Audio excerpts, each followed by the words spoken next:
There you go. All right, welcome everybody. Thank you for coming. We are being recorded, and please save your questions if they're pertinent to what we're discussing. If not, we should have about 35 minutes or so to answer anybody's questions at the end of the presentation. This will be broadcast for an entire month on channel 591. It's usually played once or twice a day, if I remember correctly. Once a day, 3 o'clock in the afternoon. 3 o'clock in the afternoon. So if you miss something or you want to hear yourself speak, if you have a question, I have an extra microphone over there. Please pass it around so we can make it clear. Okay. Our mission statement of UCO: we oversee major contracts. The presentation will be broken down into 3 parts. What UCO does, WPRF's responsibility, and what the responsibility of the association is. Major contracts: security, transportation, roads, insurance. Why do we do that? Because in 1999 we signed a bilateral agreement, and in that agreement the associations agreed that UCO would oversee those major contracts. If you are an officer and you want to see a copy of that contract and you have not seen it, if you email Donald at ucomaintenance@gmail.com, he will be happy to send it to you. Just tell him your association. UCO office, what do? We do investigations, we do barcodes, we do gate passes, we notarize paperwork for the association. And we've recently changed our website. The old website belonged to David Israel, who's no longer with us, and the new UCO website is unitedcivic.org.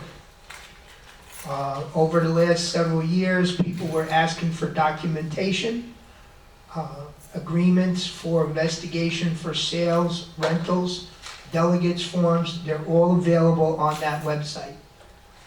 You can download them, fill them out.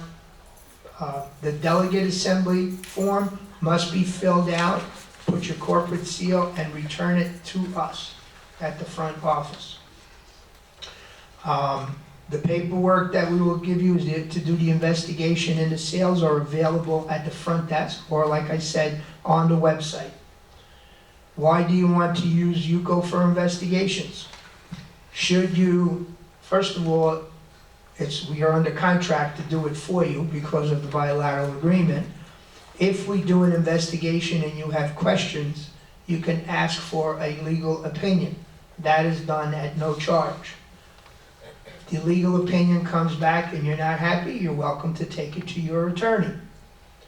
If for some reason we gave you a legal opinion and you follow to the letter what our legal opinion is, should there be a lawsuit against the officers and directors, there's a $5,000 deductible that must be paid.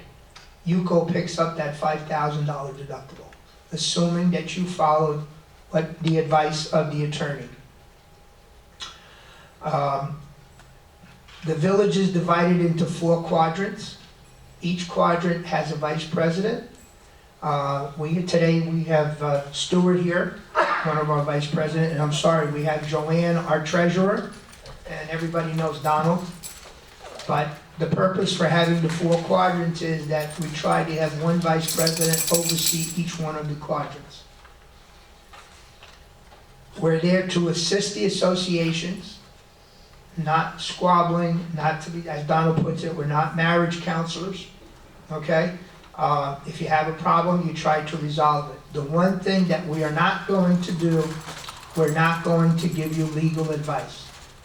So if you have a legal question, and you'd be surprised, 75%, I have a question. Can I, and it's a legal question, can I reject somebody? Can I do this? Can I do that? That comes from your attorney. And we're going to tell you that we're not going to be giving you legal advice. You should be using a management company. Why do you want to use a management company?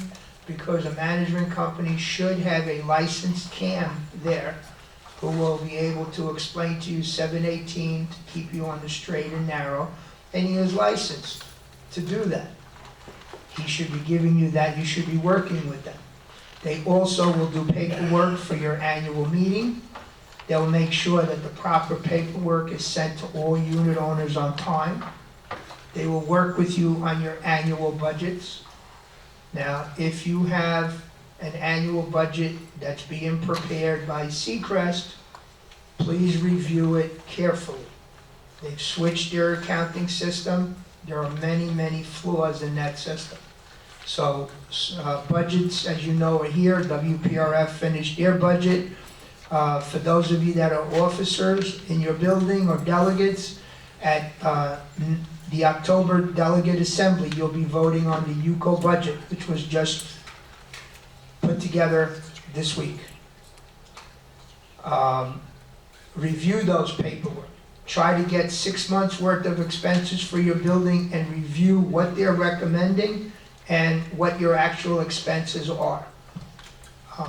Personal experience over the last year, we've had, because of the changes of the Vanica system that they have, they've eliminated line items. In my case, in January, they eliminated Seacrest tree trimming, and they eliminated landscaping. So they cut themselves out of the budget. I had to tell them, if you want to get paid, you got to put yourself back in the budget. So please review, don't take that's the Bible and that's what you got to go by. If you're an officer, you need to review it. The more eyes that you put on it, the more items you'll find that need to be done. You need to have annual elections. The board, the management company will help you schedule that meeting. They will also help you to file on Sundays, which has to be done every year after your annual meeting.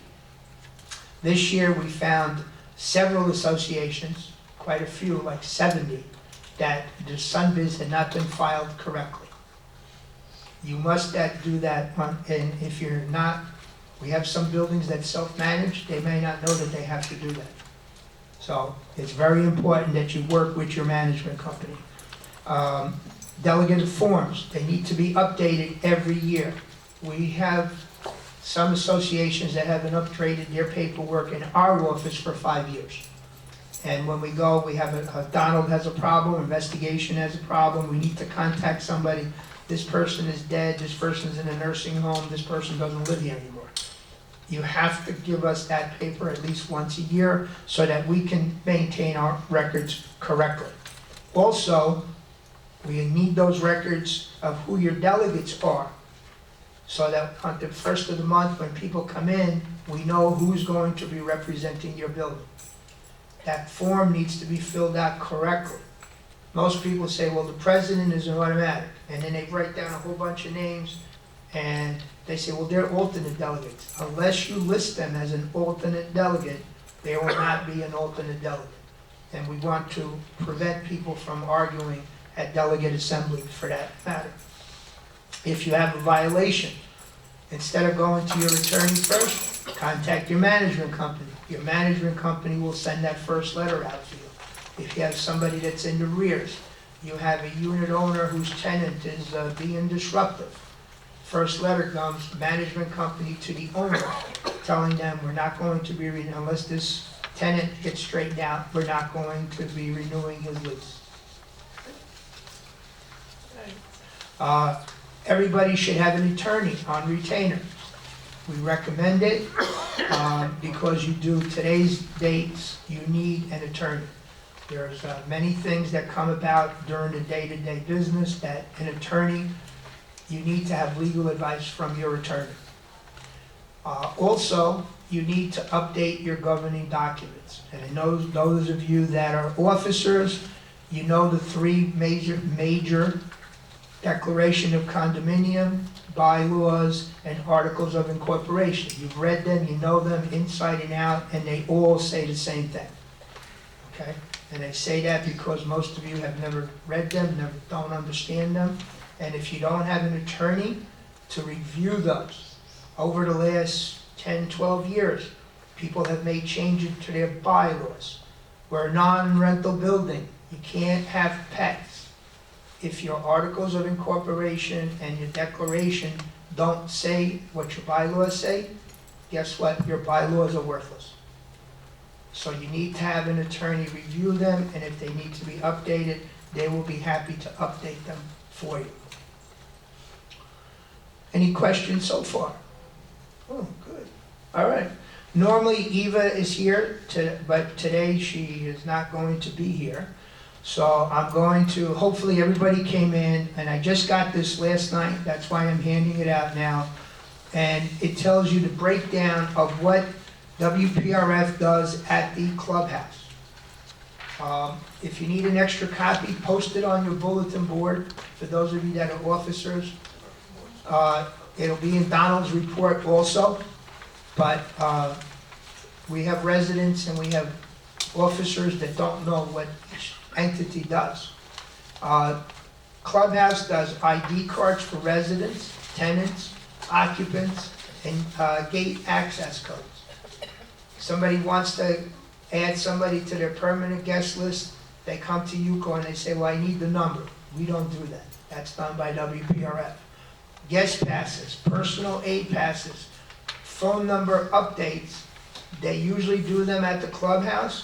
If for some reason they don't work, we do that at UCO. They take WPRF payments, they set up auto debits, and they can order coupons through Mary Petra. Theater tickets, sign up for classroom reservations for clubs and groups. Passes for fishing, sailing, wood shop, stained glass. And bus schedules, UCO Reporter, and the Jewish journals are available, plus the happenings are outside the front door. These are all the things that WPRF does. They are also in control of your IDs. If you do something wrong, Eva has the right to suspend you from using the rec facility. That's not something that we can override. We have some issues lately where people are not making payments to WPRF. They go into the ABDI system and they put that they are owed money, and we are not allowed to override that. John does our barcodes. If he goes on that website and he sees a red line that you owe WPRF money, we can't update your barcodes, we can't put a barcode on your car, we can't do any of that until you straighten that out with WPRF. Any questions as far as WPRF? Good. Seacrest. Those of you that are Seacrest buildings, you know that for this year they changed to a new system. Their president was here several months ago, back in April, and he gave us that number, that 828-6464. There's supposed to be someone answering that phone, a live body. If you leave a message and they don't call you back, please call back. Can you repeat that telephone? It's on the sheet that we gave you, ma'am. Second sheet. Asset, see it? It says Seacrest. Okay, it's right there. Okay. All right. Also, WPRF has a program that's called, for those of you that are officers, if you have a unit owner in your building that's in the rears, more than 3 months, first letter should go from after 2 months, you should be sending a letter from your management company. 3 months, it should be from your attorney. If it goes past that, you should be contacting WPRF and find out if WPRF is owed money. You should be starting foreclosure.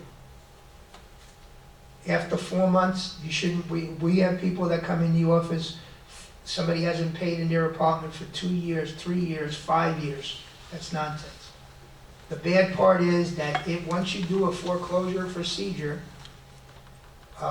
if you can even foreclose, today they put these reverse mortgages, they put mortgages on there, makes it very, very difficult to foreclose on those units.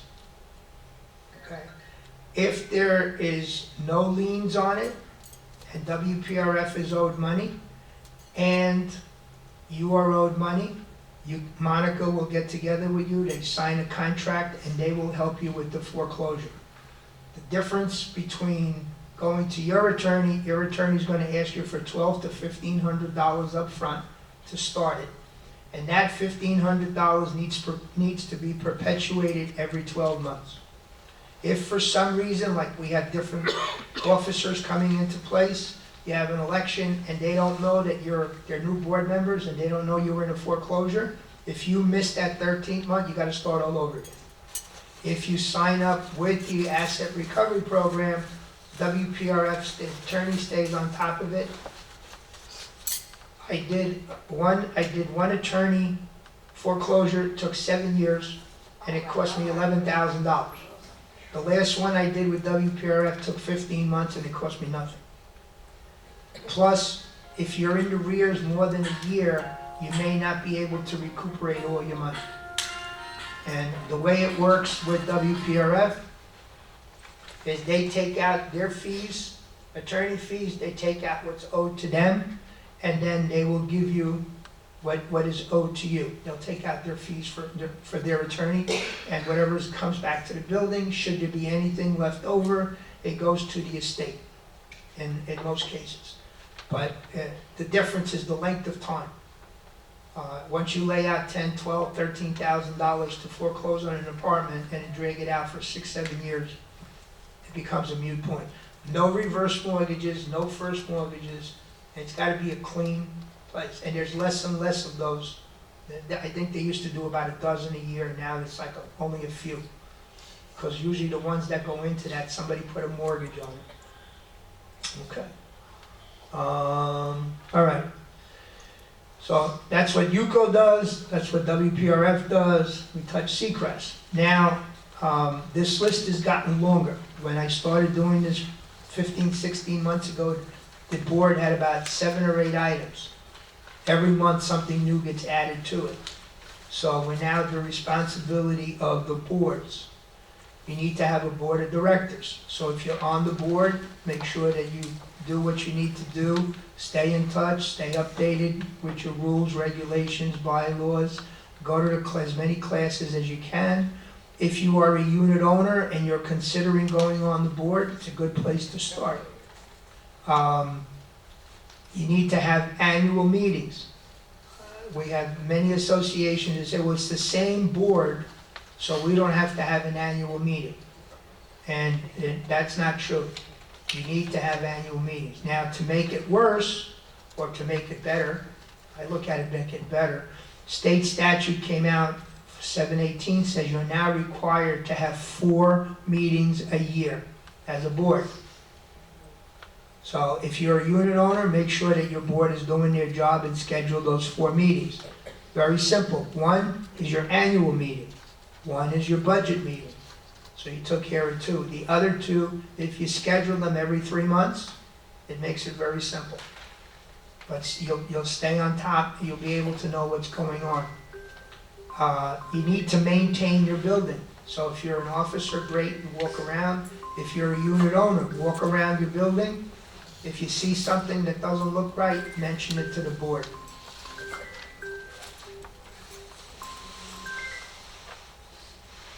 Okay. Work with your management company. Again, I don't want to beat it to death. Paperwork for sales, rentals is to be presented to UCO investigation by a board member, not a realtor, not a buyer, not a renter. And no, as a board member, you can't write a note, I'm giving Mr. Jones authority to drop off paperwork at the UCO office for investigation because I don't feel like getting up today. Doesn't work. Must be a board member. We do check on Sunbiz, we do check our records to make sure that you are the board member that represents your building. All members should be certified. You know that now the class is 4 hours, okay? For those of you that have not taken the 4-hour class, the next 4-hour class at the Condo Expo in downtown will be on October the 16th. It's free. You can go to Condo Expo, West Palm Beach. You could sign up for it. The first class that they give is from 8 o'clock in the morning till 12, and it's the 4-hour certification class. If you have not taken it, make sure that you take it.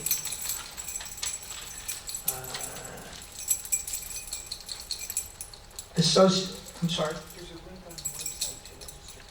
Oh, I was just informed that on our website for UCO, there is a link to be able to sign up for it, if you want to do it through there. Or you can just go on Condo Expo West Palm Beach and you can sign up for it, and then it lists all the classes that they have. Like I said, the very first class is from 8 to 12, and it's the certification class. Association should send delegates to delegate assembly. That's the only way you're going to know what's going on in the village, and you get to vote on what we're doing. The October meeting will be voting on the UCO budget. So make sure that we have sent it out to board members. It will be printed in the UCO Reporter, so you'll have a chance to look at it, but you will be voting on it on October the 3rd. No two ways about it. We just had a workshop. Unfortunately, we had 20 people that showed up out of a possibility of 10,000, okay, to review the budget. We didn't have that many questions, but I can tell you that UCO's increase will be a little over $11. Okay, so, and that's being conservative. If anybody has any questions beforehand, you can always talk to Joanne, okay? But like I said, it will be printed in the paper. If anybody wants to see a copy ahead of time that you couldn't make it, just come to the UCO office. We have extra copies, right? Budget. We have extra budget copies available. They'll be available in the lobby in the front. Did you say WPRF already did their budget? WPRF budget, yes, was also $7. It's around $7. $7.98. Yeah. $7.98. Okay. That's what they're going up. And so right now it looks like a minimum of about $20 a month for those of us that don't have large buildings or are in good shape. But for those of us that have to go through a Sears study, those numbers are going to change drastically. Board members should have a list of all the unit owners. It's amazing how many. It's amazing how many officers don't know who live in the building, who the people are responsible. You can ask once a year, ask your management company for a list of who the current owners are in your building. And they'll give you, because some people change, some unit owners move from one place to another, but they have the most current list. So- Can I make a point on Sure. that? This came up with our association. People do move. Yes. And they don't notify Seacrest of the new address. Okay. And so I personally got the new address Right. from someone that hasn't used that post office box in 5 Right. years. When I let Seacrest know, they said they cannot take my information. We know that. Because it's not legal. Right. And the person that I told, you need to call Seacrest, she's arguing with me, that is the board's job. No, it's not. But again, you can't, this is someone you can't, it's a battle you're not going to win. If you're the unit owner, it's your responsibility to notify your management company of where you live and where your payments are I coming from. had several that didn't, and Okay. when we had to send out notice of special assessment, that was a fiasco. Yeah. Well, this is where it comes in. If you're gonna do an assessment, now especially when you gotta send notices out that you're gonna have 4 annual meetings. Okay, 4 meetings, it's gotta be sent someplace, and you've gotta do it, you gotta follow through with it. Goes in the cloud, I guess. Okay, well, there are always going to be the people that are not going to, they're gonna resist it. They're gonna say, no, you know. Like in my building, I have this thing now where they're all putting these digital locks and they don't give us the numbers. Yes. Okay? And then when they come to me, well, the battery died, how do I get into my apartment? Call the locksmith. The last guy cost him $500 because he was real smart. You know what this person said to me, every year we're always asked for our address and phone Right. number. So the board is responsible for that. And I said, we're only asking that in case, God forbid, there's a leak in your Right. apartment. Right. Or whatever, that we have nothing to do with you sending your information to Seacrest. Well, that's And why. she told me Seacrest was lying. Listen, I'm making a recommendation that your officers of the building should know who lives and how to get in touch with them. Like, in case of an emergency, you have a water leak, That's you have all we something got. going on there. It's up to them to notify Seacrest where their payments are going. You can't force them to notify Seacrest. If they don't, they don't. Yes, ma'am? I just want to make a recommendation. We had somebody who was in the hospital and couldn't reach her, and we ended up tracking down a family member. So after that, we asked to have a backup person on our list, just in case there's an emergency and you're on a cruise or in the hospital or whatever. All right, that's a good suggestion. Me personally, in my own association Chatham, I got tired of this constant dickering over giving us your new phone number and the code to your lock or a key that works. I finally dropped it right back on the unit owners. I showed up at an annual meeting at UCO with my Sawzall and a crowbar, and I said, "All right, guys, I'm done. It's your responsibility to make sure I have a key or a code or a phone number to call you to get in. Because in an emergency, I'm going to use the property manager's passkey," and I held up the Sawzall. My wife got calls for a month. Here's our key, here's the code, here's my phone number if you need to reach me. If it's an emergency, you get into that unit. You call the locksmith, you call Seacrest, tell them to come with a chainsaw, you get into the unit. It's their responsibility to make sure that you can get into that unit if you need to. And in an emergency, you don't need to give any notice to go into a unit. Now, for non-emergency things, emergencies, fire, flood, or blood. For non-emergency things, you should be giving your unit owners ample notice, and I think 48 hours is ample notice. But then you go in. There's no no, sorry, you'll have to wait till I get back from Brooklyn. No, we're going in on this date.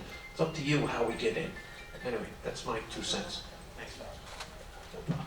I mean, some of these things are common sense, but I think common sense went out the window a long time ago. Okay. A list of officers. We have people that call up.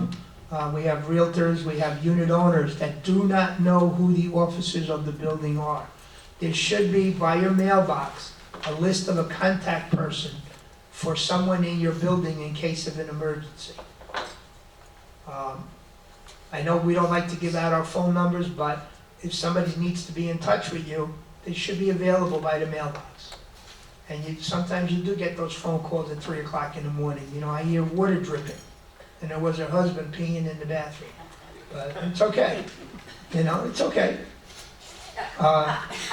It's funny. It wasn't funny. I had to go downstairs, get the key, go into the apartment. She was in bed, and her husband was in the bathroom, going to the bathroom. She thought it was water leaking from her. Huh? I mean, how long did it take him to pee? I don't know, but when I got there, he was still in the bathroom, so. I think he was doing more than peeing. Hey, listen, I don't know. But I'm just saying, you I'm know. so glad you come to these meetings. You're the reason I make sure I don't miss anything. I mean, for real. Okay. Next thing, corporate seal. I know this is like a special thing. People think that if we have presidents or officers that are out of state, they go to Canada, they go to California, Chicago, and they take their corporate seal, and that screws up the whole building because no business can be done without a corporate seal. If you have a treasurer or vice president, president that walks away with your corporate seal, just order a new one. You could have 10 corporate seals. It's like $25, $30, and you can get it within a matter of a couple of days. You can either go on Amazon or Office Depot, right? Yeah. They'll make you a new one. But that corporate seal needs to be there. If you're doing an investigation and you're gonna need an approval, if you gotta do a rental extension, you need that corporate seal. If for some reason you wish to do want, give you an example that you want to bar someone from having access to your building, or you want that person's privileges cut off, you need your corporate seal and 2 signatures from the officers, and you give it to us, and if that's what you want us to do, we'll be happy to do it. But you need that corporate seal. So if you're an officer, make sure that you know where that corporate seal is. We have, if you have a new owner or a new renter, inform them of the UCO reporter. You know, Miss Ruth over there, she's been doing a wonderful job with the UCO reporter. She makes out, he gets, yeah, she does. She deserves a round of applause. She does, yes, yes. And she likes cookies and chocolate and flowers. Me too. Okay? Let them know we have the UCO reporter. Let them know we have TV channels, 590, 591, and 592. We have a community website. It's amazing how many people that come new to the village, unit owners, renters. How do I do this? Where do I get that? How do I find out what's going on? They're totally clueless. Now, when you have a new owner or a new renter, we have newcomers packages. We were out of them for a while, but now when a person comes to get their ID, the ID office is supposed to give it to them. If for some reason they're not given to them, when they come to the UCO office, we'll be happy to give them one. It's the same package. One side does what WPRF's responsibility does, and the other side is what UCO does. But it's a pretty good explanation of what goes on in the village. So, if you have a new owner, let them know. Did you get your newcomers package? If you want to be a nice person, we'll be happy to give you one here. If you're a president, stop by. We'll be happy to give you one. Or we'll give it to them when they come down to do their car. All work done in the building should be done by a licensed or insured tradesperson.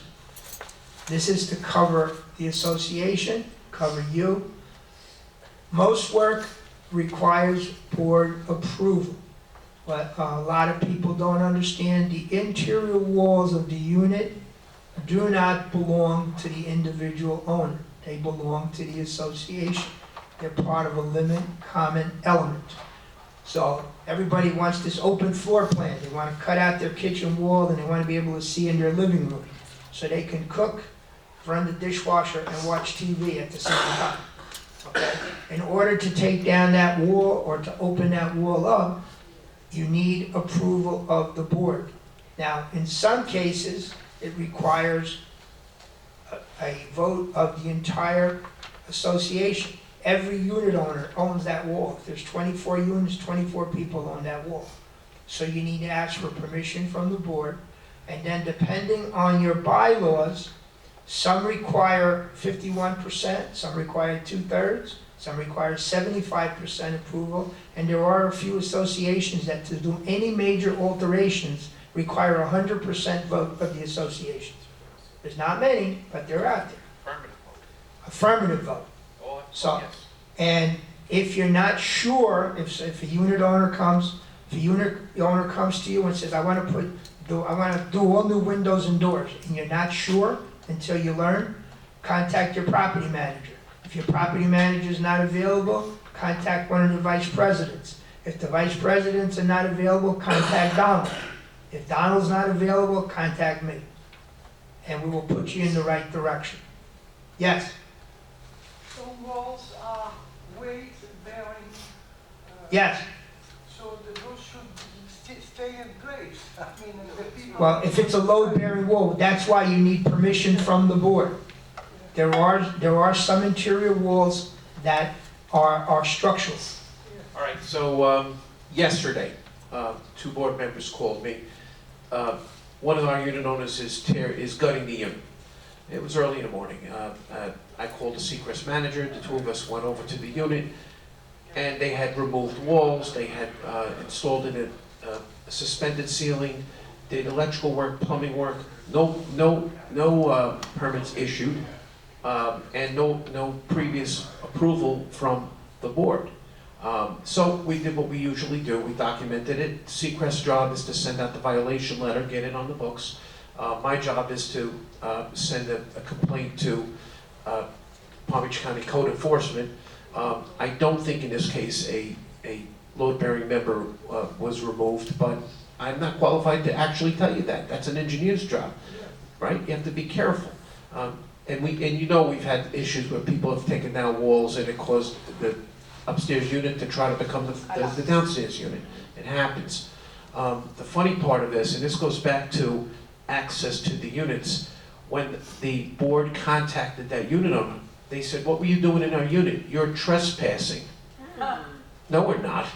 That's an emergency. You took down a wall and didn't tell anyone. That's structural, possible structural issue. You go right in there and you do what you gotta do. These are not single-family homes piled up on top of each other. They're apartment buildings, and all of the units are somehow connected. So it happens. It happens about once a month here. Yes, sir. So association have the right to go in and tell them to get the right proper paperwork and. Absolutely. That's your job. But once it's already started, Oh, yeah. You still have a right, you still have a right when. Look, you can't physically bar people from doing anything, right? You can't punch them in the nose. What you do is, first thing, call your property manager. You document the problem with pictures, you send a violation notice, and in order to stop work from your property manager on the board's behalf. Second thing is, you call me. If there's a code violation, and it usually is, if there's no permits issued, I send in for you a complaint to Palm Beach County Code Enforcement, and if I see that there might be a structural issue, I'll ask for expedited investigation, and that's the building department. The building inspector has a little more juice with getting into a unit than the code enforcement guy.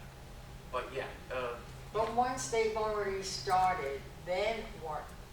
then You make them stop. you stop the work.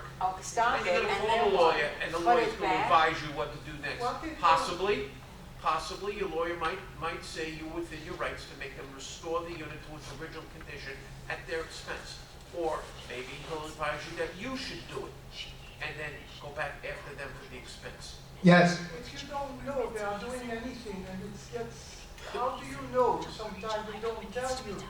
Mrs. Jackson, I'm pretty sure you know everything's going on in your building. I don't think anybody can pick up a toothpick without you Yes, knowing but about it. there's one that's a little bit iffy. So can I just go in and do inspection or? You could always knock on the door and say, I see some work's going on. You mind if I see what's going on? And if they say no, Well, now you gotta call your property manager. And then your property manager's gonna put in a notice of inspection on this date certain. that's what I wanted to do. We're gonna come in and take a look. And you should never go in alone. You should always have another board member. Yes, ma'am, all the way in the back. I just, do permits for this work, must they be put in the window? Yes, They must be. yes, Absolutely. absolutely. I contacted a board member, told me that they had permits. There's never been a notice in the You window. call me later today, and you give me the unit number, and I will tell you, because there's a tracking app. Yeah, I'll I tell mean, you they may whether have, there is they may have permits, They but may have they're not in the permits. window. They gotta be in a window. Supposed to be in the window. One of the reasons they don't do that is because very often, the people that are doing the work are exceeding the purview of the permit. They may have interior renovations, but have not done an electrical permit. They don't want you to see that. That's. I'm gonna give you a perfect, I had somebody in my building that, on the fourth floor, that went through the whole process, 4 months. He's replacing all the windows and doors, sliding doors, got all the permits, went through the whole procedure. And 2 weeks ago, I hear clanging and banging and whatever, and I'm watching people walk out with tiles. And I went down the hallway, and the guy gutted his kitchen. Now, he had a permit to replace windows and doors, nothing to do with the kitchen. So, just because you have to stay on, if they got a permit, it's gotta be a permit to do that. In Greenbrier B, we had a situation where the president was given a permit to replace a sink and do some kitchen work. She came back 2 days later, the apartment was gutted. There was no sheetrock, there was nothing, just studs on the wall. So you have to, if you hear noise or you see something going, you have the right to go and inspect it. They made a loft. They actually made a law, yeah. Yeah. Yes, What if you had, we just recently had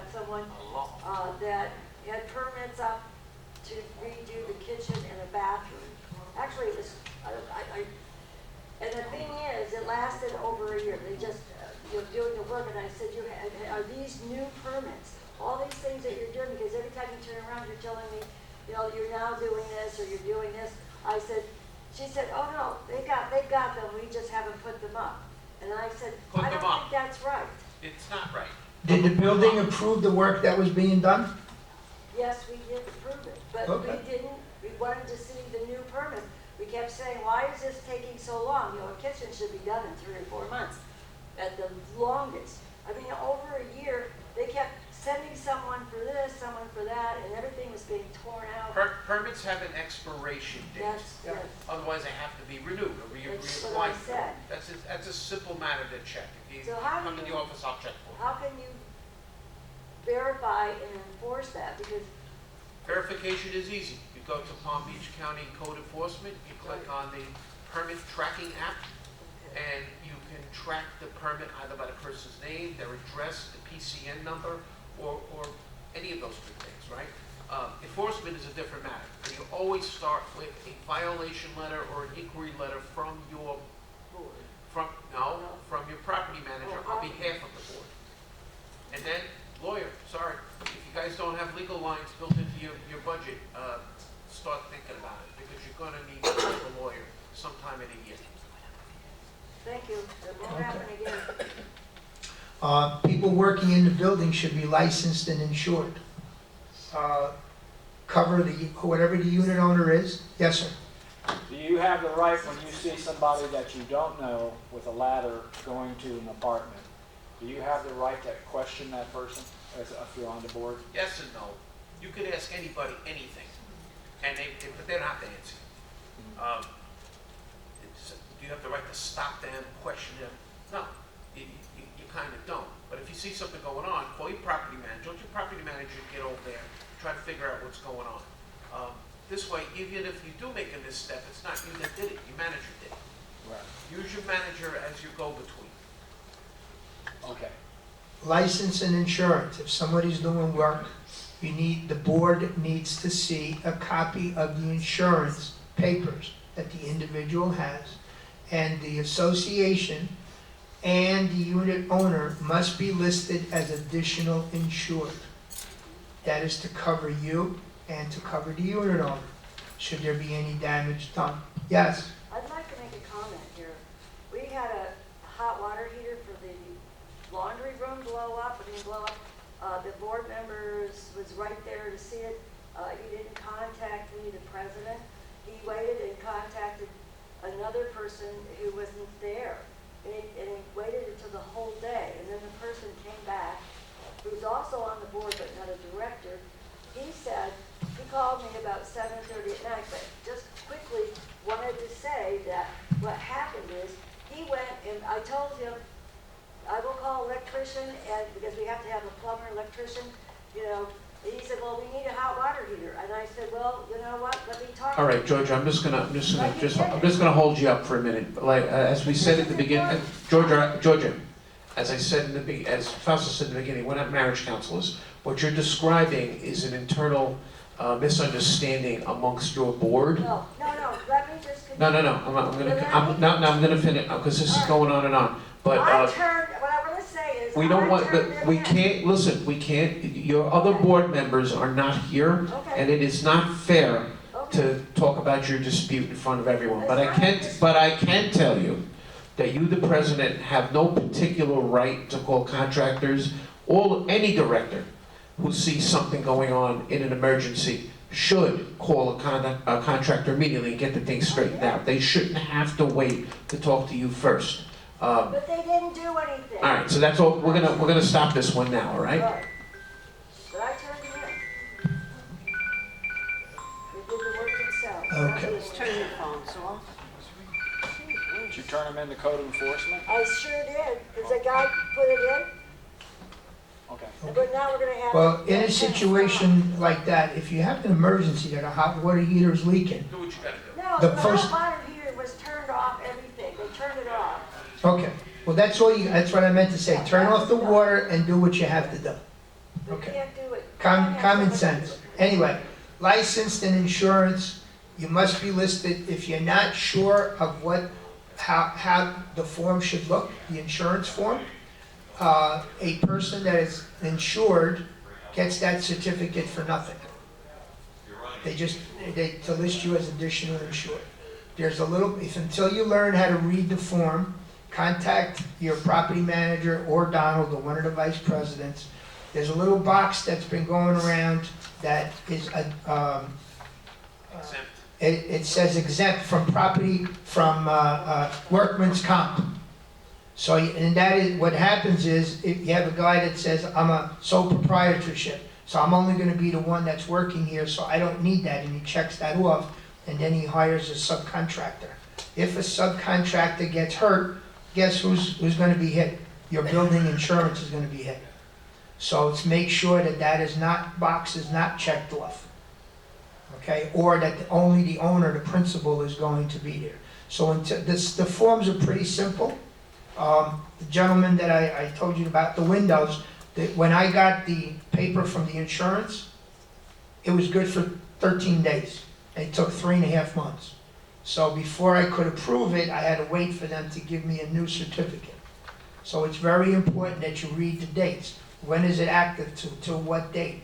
When is the start date? When is the end date? Make yourself available. If you don't know how to read it, like I said, contact your property manager, one of the vice presidents, or Donald, and we'll teach you how to do it. Board members, you should be able to explain to unit owners, new owners, and renters what a common element of the building is. We talked about the interior walls. The lanai, it's a limited common element. The building owns it, but you have exclusive use of that. So recently, you've seen Donald send out letters where people have nothing to do and they pile it with stuff from floor to ceiling. Okay, that presents a hazard. If you're a board member and you're walking around and you see a lanai piled for no reason, unless they're doing work and it's a temporary thing, tell that unit owner, no, you can't go around picking up garbage or scrap metal and keeping it in the back of your building to where it becomes an eyesore. The Corporate Transparency Act is on or off. I left it on here. For those of you that did it, great. For those of you that didn't do it, it's off again. Does not need to be done. Website. As of July 1st, 2024, it's mandatory that buildings that have 25 units or more are required to have a website for their associations. The deadline for that is December 31st of 2025.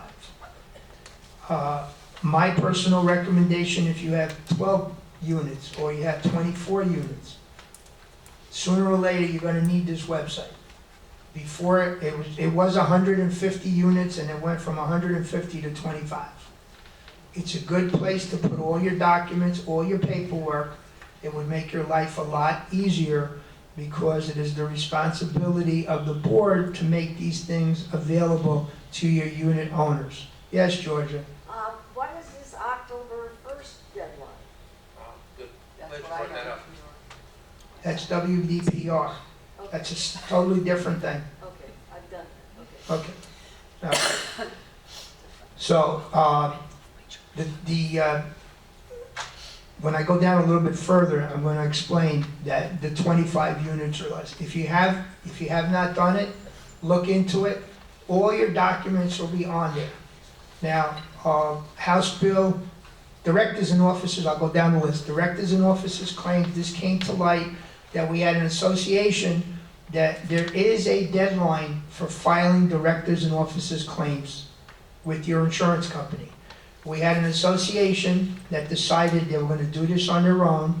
They went to court, they lost, and then the first phone call was to Yuko Insurance, well, we want to put in a claim. Okay? Right from the county courthouse. Okay? Can't do that. So if you think you're going to have a directors and officers claim, let us know. We'll put it in the file. It may result nothing, but at least you'll be on record. You can't come back 2 years later and say, well, we couldn't handle it ourselves, we want you to handle it. They're not going to do that. You're supposed to do a census every 2 years. Years ago, if those of us that have been around for a while, you used to have to do the census, you used to have the filing fee, you had to send it to the state, and then they did away with the filing fee, and now they kind of like said, you don't have to send us anything, but you must do a census every 24 months. It's how old the people, who's living in your building. Now, why does it become important? Recently, we had an association where a discrimination lawsuit was for underage people. And the first question that the attorney asked the president of the building, where is your census? They didn't have it. So 3 strikes and you're out, right from the word get-go. It's very simple. Yes, ma'am? Does the census have the date of birth or just? Yes. you have Yes. Their actual date of birth? Yeah, you're supposed to have proof. It asks for proof, either a driver's license, some kind of an ID, or passport. And it only goes to the association. You don't have to give it to anybody else.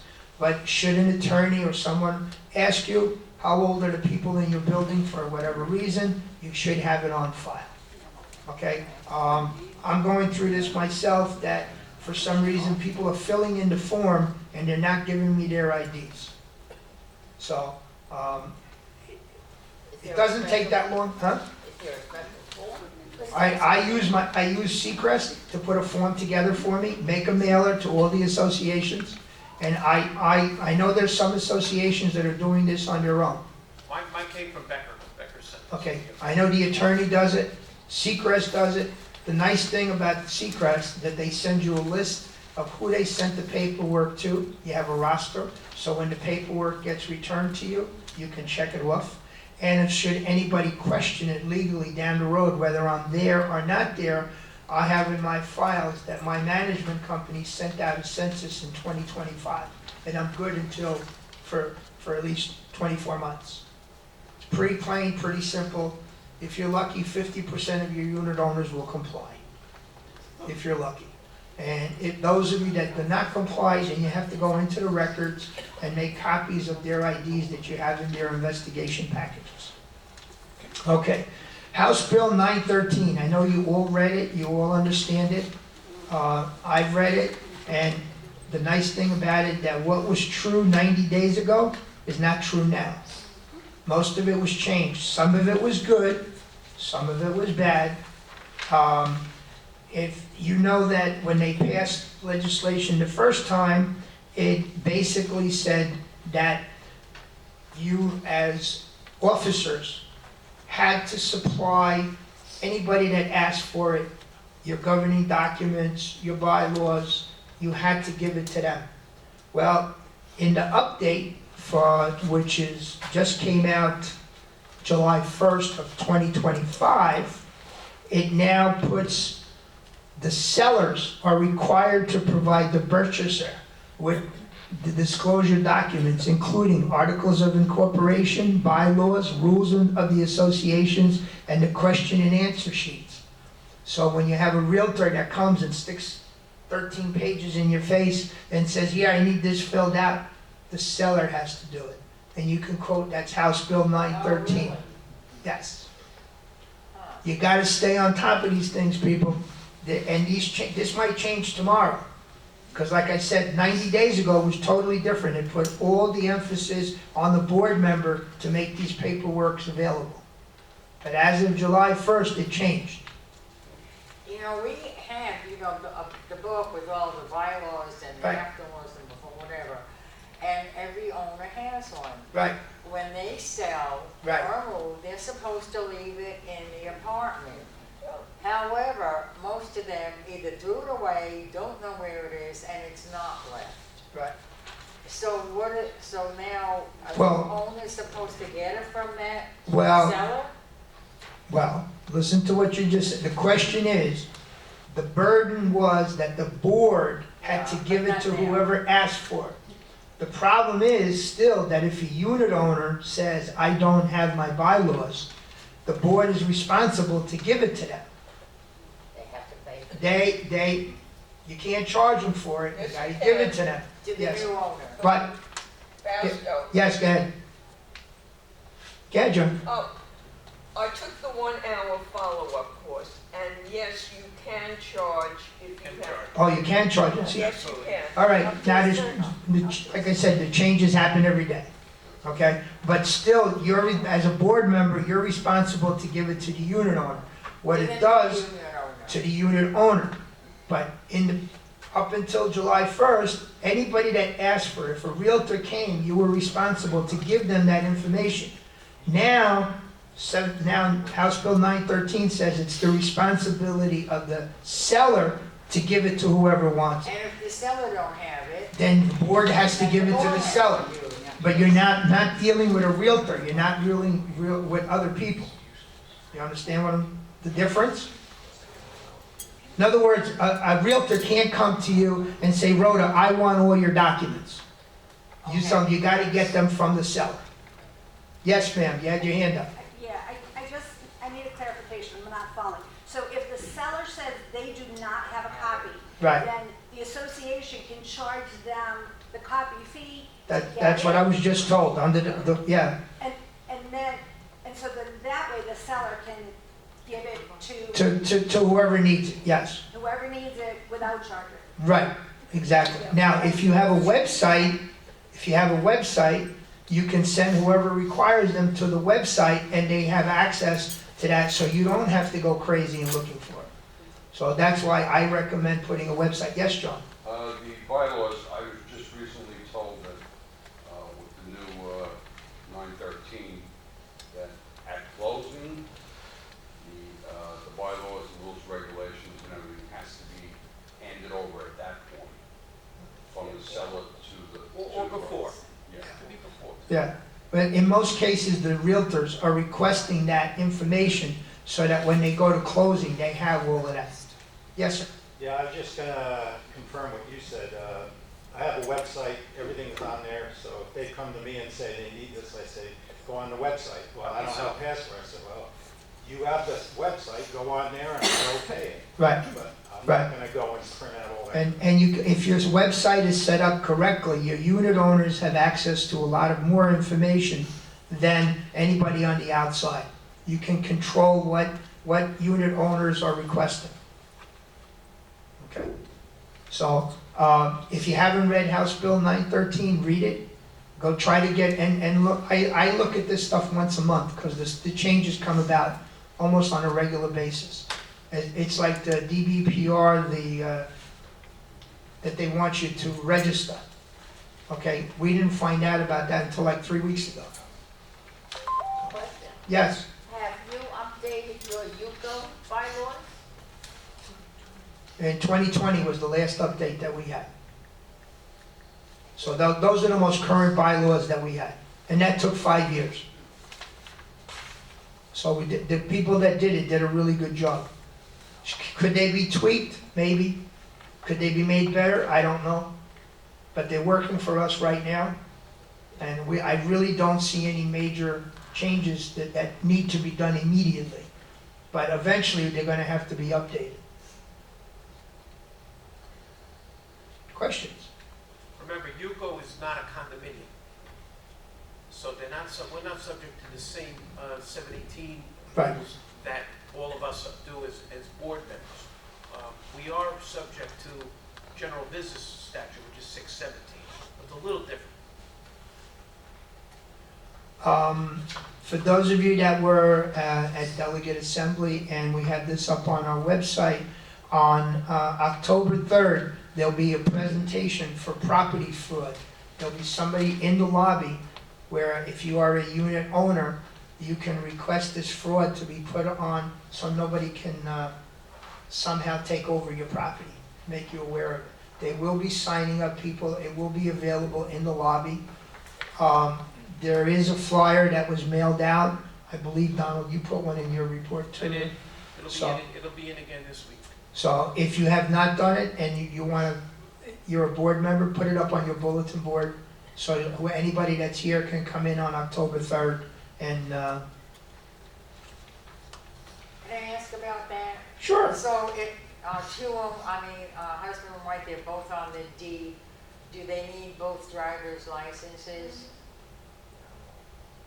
I don't know. But you, yes, go ahead, Ruth. I did it online. You can also do it online. They ask very few questions. A license is not one of them. But if you are Well, that's, I to, think, what it's but saying. you are to on the deed, both should do it. I think it asked on that paper for a license.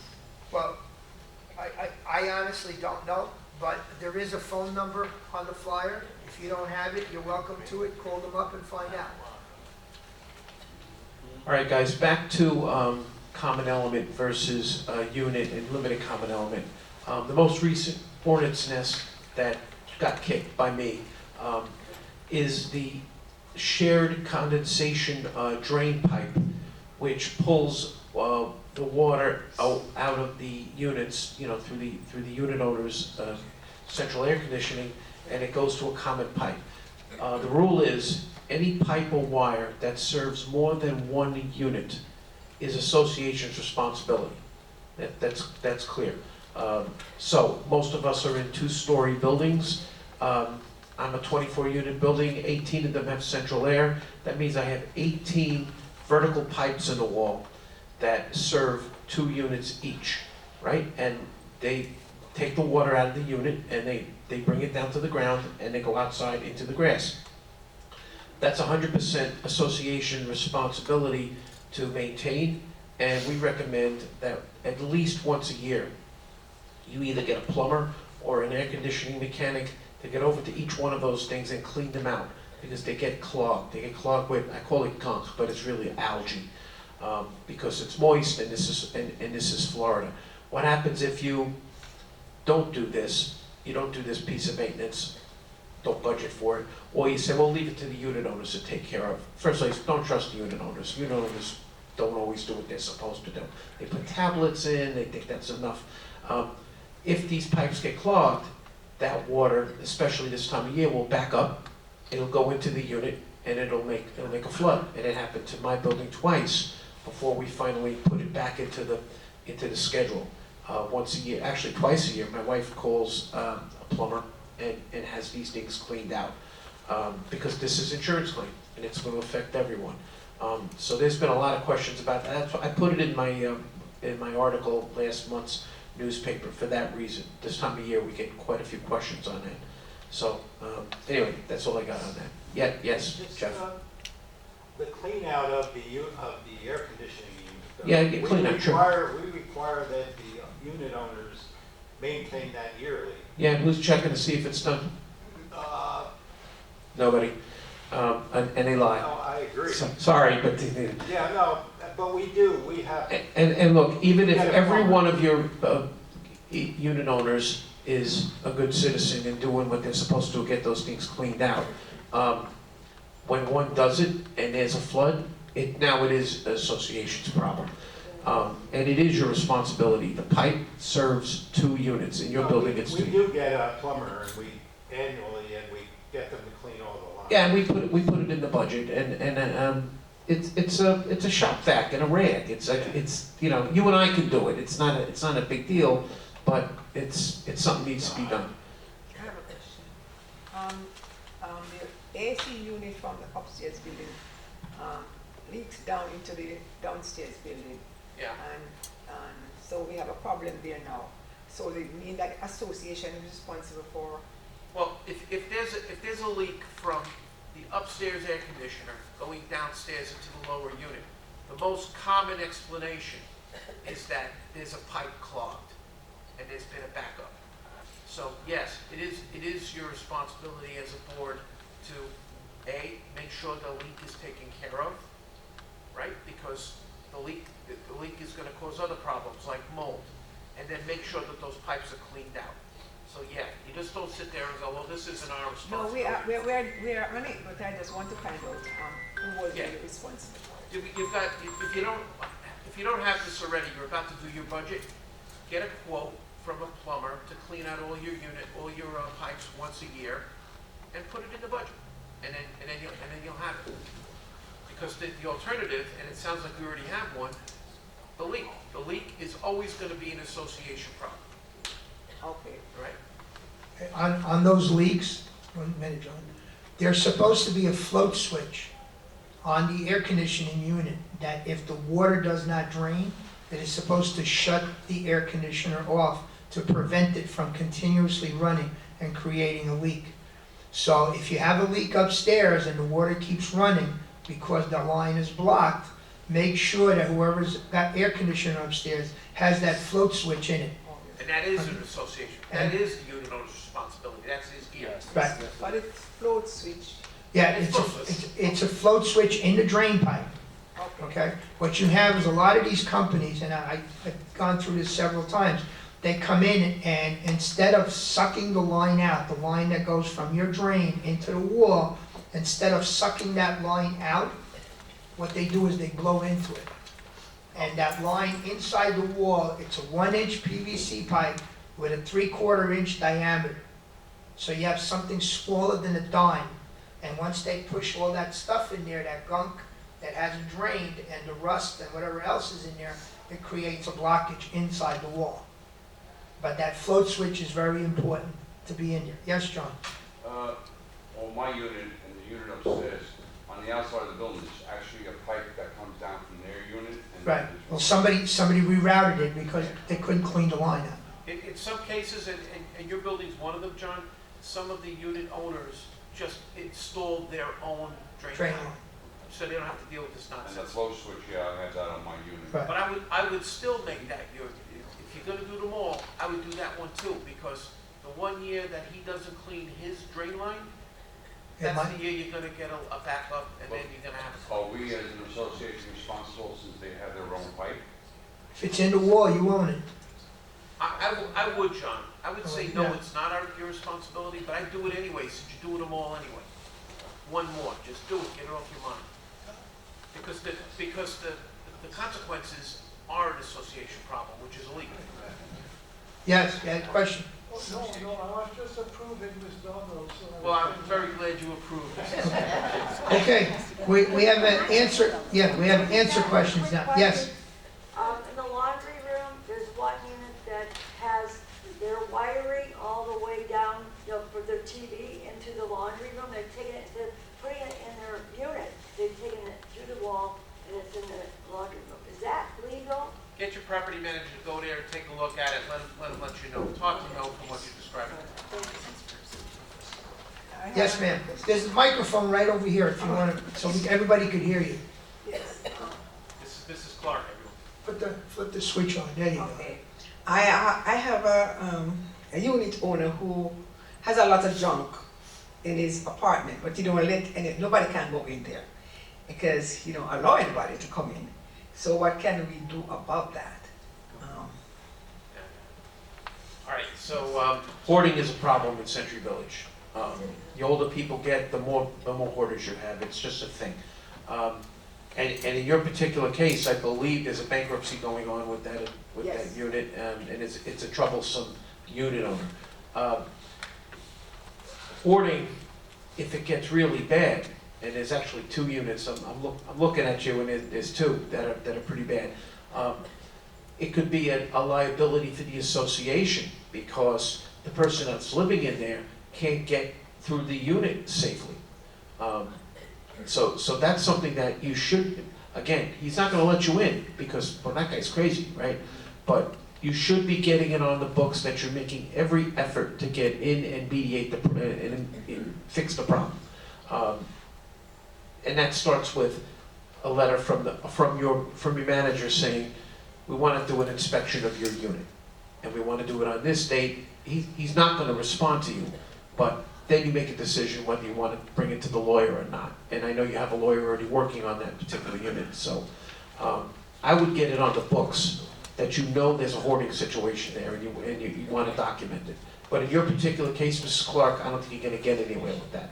You're just going to have to just keep plugging along with this guy until eventually he's gone. All right? Can I ask a question? You can ask we're here a half hour, you can ask all the questions you want. Okay, so this is not my association, but he's a friend that lives in the association next to. And he went to Publix the other day, and it just so happened my husband had been at that Publix at the same time, and he sees this guy outside. He uses one of those wheeling carts around the store, and he's there outside with a police woman. And so my husband stopped and said, "What's the matter? What's going on?"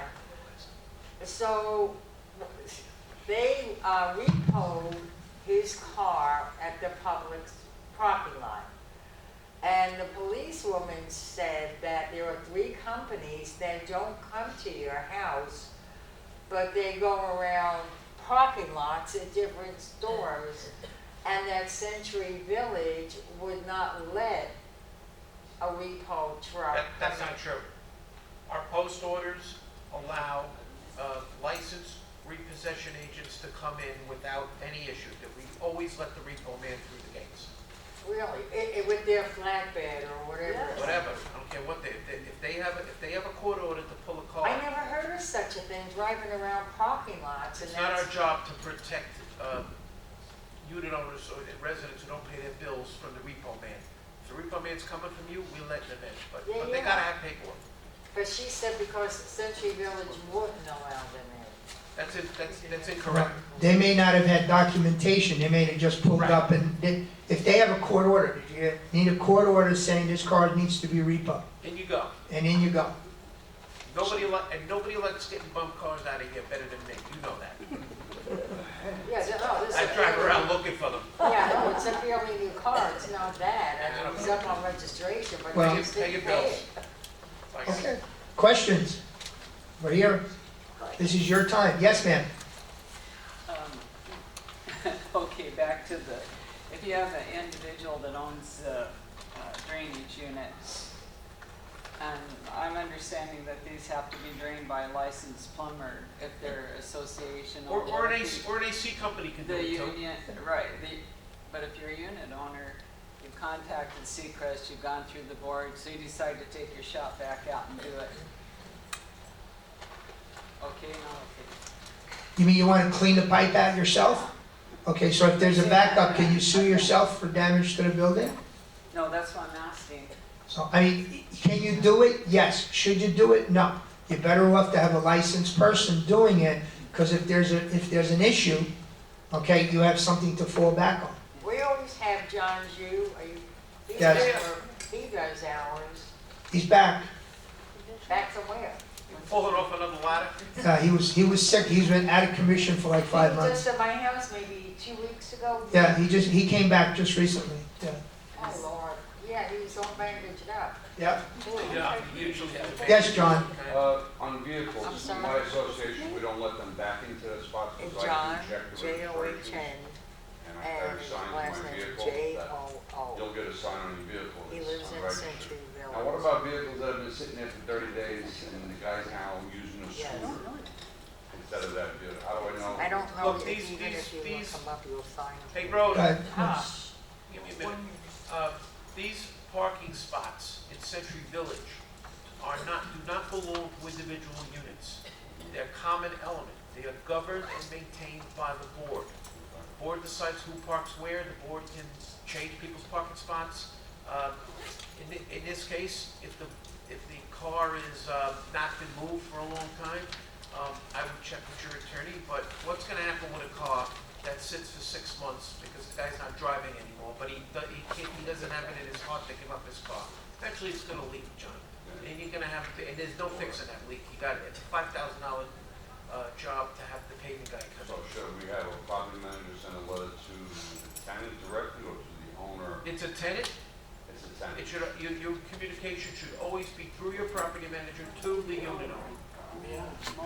That's all. And you know, if the car doesn't run, that's against your bylaws, it's also against county code. Yes. Quick question on parking, but since you brought it up. Can a unit owner or a tenant park in a visitor parking instead of using their own No. parking space? No. Now, look, when they made Century Village in Yeah. 1966, it was never envisioned that a retired couple, husband and a wife, grandma and grandpa, would have more than one car. Or even no cars. lots of people came from New York, didn't even have a car, they just used the bus system, all right? So the place was designed really for one car per unit. But what happens now? Many, my own unit is one of them, right? We have 2 working people in the house, me and my wife, and husband decides he wants a hobby car, like a 1960 Cadillac, he wants to go out there and polish, and so they're using the guest spots. That's against your bylaws, but it's also against county code, because county code requires each association to maintain 1 guest spot for each 1.5 units. So if you don't have the right amount of guest spots, because you've got extra cars parked in there, what is an actual visitor gonna do? They're gonna go park in the next guy's guest spots. And that causes conflict, and cars be towed, and Donald getting phone calls. So this is a tough thing for you as a board, because we have more and more people who, you know, husband and wife both working, and they both need cars. So it's kind of a judgment call for you guys on this. So what do people do with their second car? In my building, because the only unit that has 2 cars is me, my wife, we park in a guest spot. That So is you can technically, park in a guest spot? I do, and that's technically a violation of our bylaws and county code. You know, I'm asking because now we're doing all that work, and they're gonna, CR1 is gonna be taking all the guest spots. Well, that's a temporary situation Yeah, because it yeah, works. but now and one of our spots, so now, But that's a temporary thing. Now it happens that my section in Chatham Isle, and my building particularly, has a surplus of spots. We've got enough extras. We have more than the minimum. But many of the associations, and I believe yours is one of them, Rhoda, you have exactly what you're supposed to have, no more, no less. So, Yes. One of the residents is, he uses his car, so it's not sitting there. right. But part of the, on 2 sides of his building at the front, it's like, it's carved away, so you can see the part of the, I saw that car the other day when I was in Yes. your parking lot. He's got like pieces of the carcass. Maybe he got in an accident. I don't know. that was a year ago. And he's All right. still driving in and he's not doing anything. So look, it doesn't happen often here in Century Village, but in other condominiums, there are rules and regulations about eyesore cars. Cars that, you know, Should I do that as an amendment or in just a rule? you could make that a rule, but your board has to do it, And the board, yes. and the board. You know what, I take that back. Check with your lawyer on that one, because the car's running, it's registered, it's insured, I know because I checked. Yes. But it's ugly looking. Yes. And what is this guy using his car for? He's using it to get back and Go forth to work, Yes. right? So do you want to take away his way to get to work? This is a tough thing for boards. We all have to make those tough decisions Thank sometimes. you. I mean, how fancy are we? You know, I've seen condominiums that, you know, if there's a dent in the car, they're after get that fixed because it affects property values. I don't know if that's so much of an issue here in Century.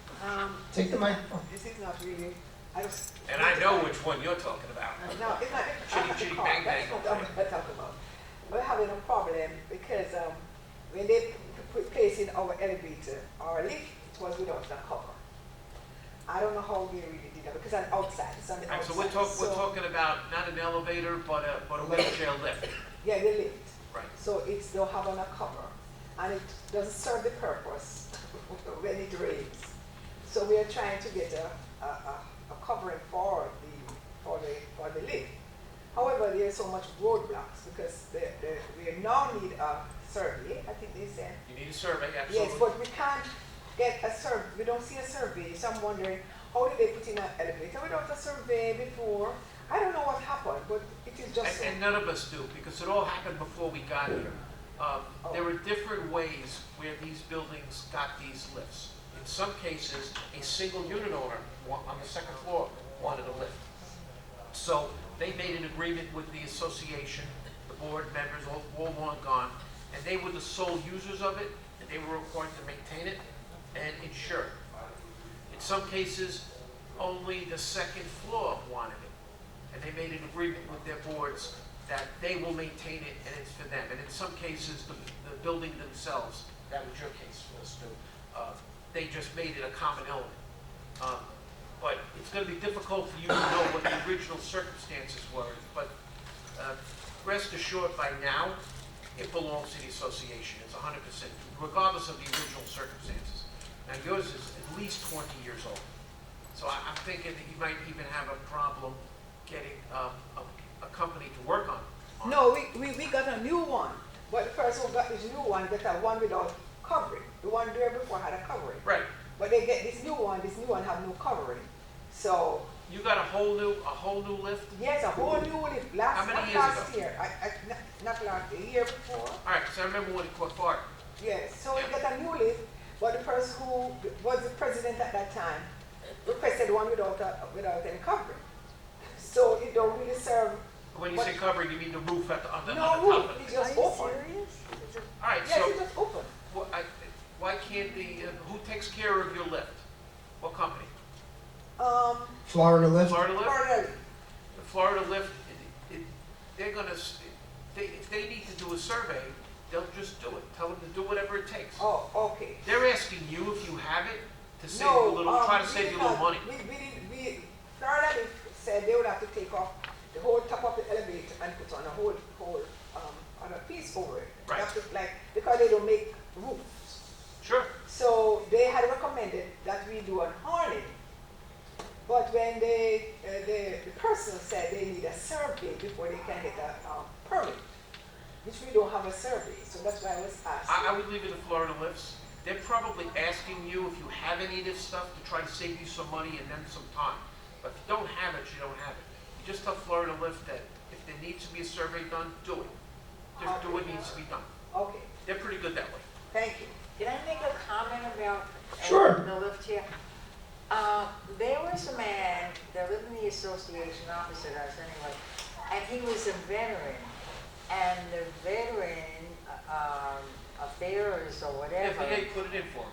put it in, yeah, for no cost. Yeah. But then when he either moved or passed or whatever, they removed it.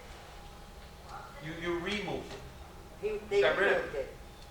The Veterans affair removed it. Okay. Yeah, but I don't know if many people know that. Some of the lifts, when they came in the 90s, came in through various government programs. Stu's wife was heavily involved in that, back in what, 94, 95 still? But most of them are not. Because maybe most people don't know.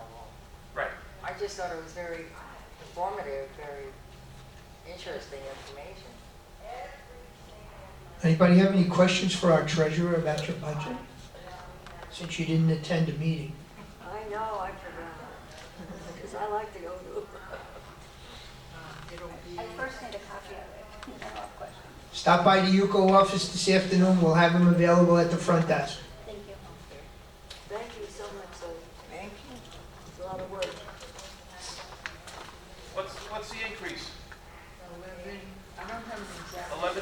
11 and change? Yeah. It'd be about $20, Joel. Altogether, about $20? Yeah, between the two. All right.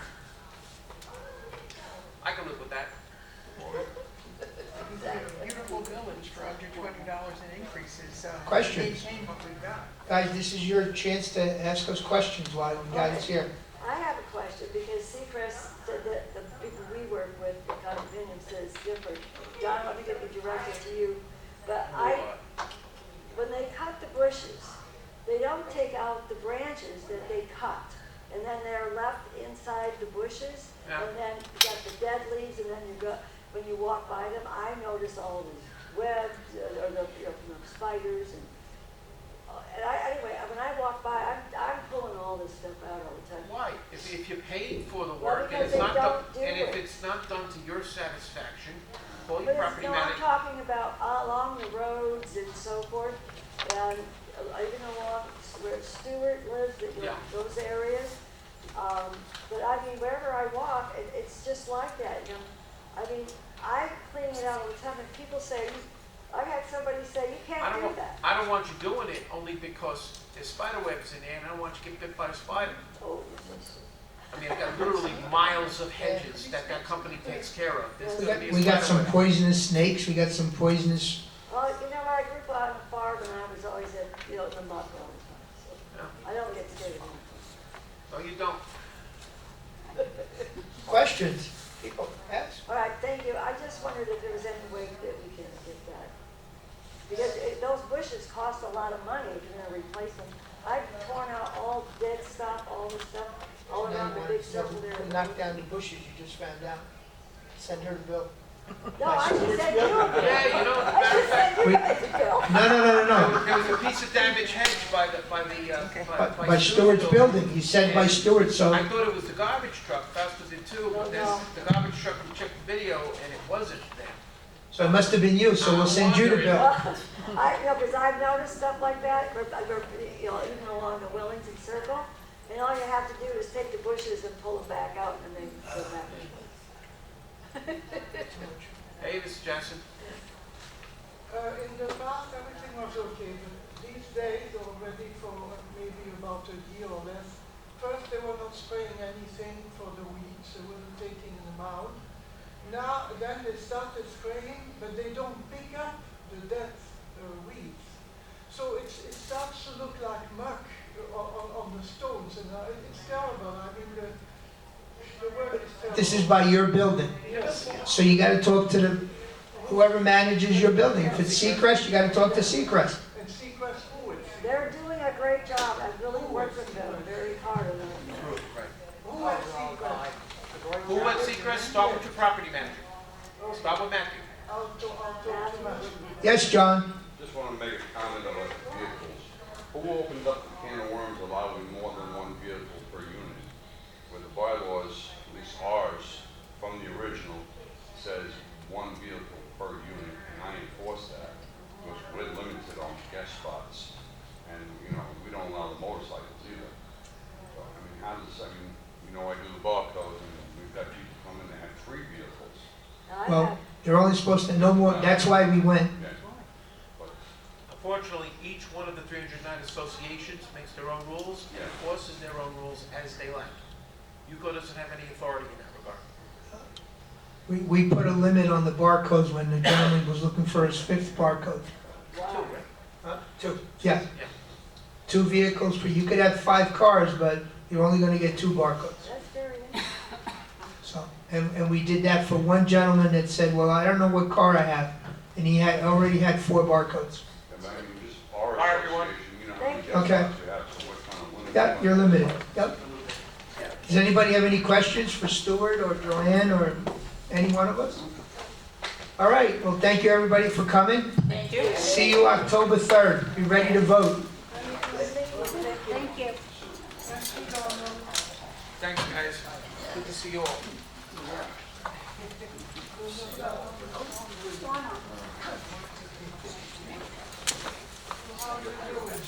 I'm doing good, how about you? What?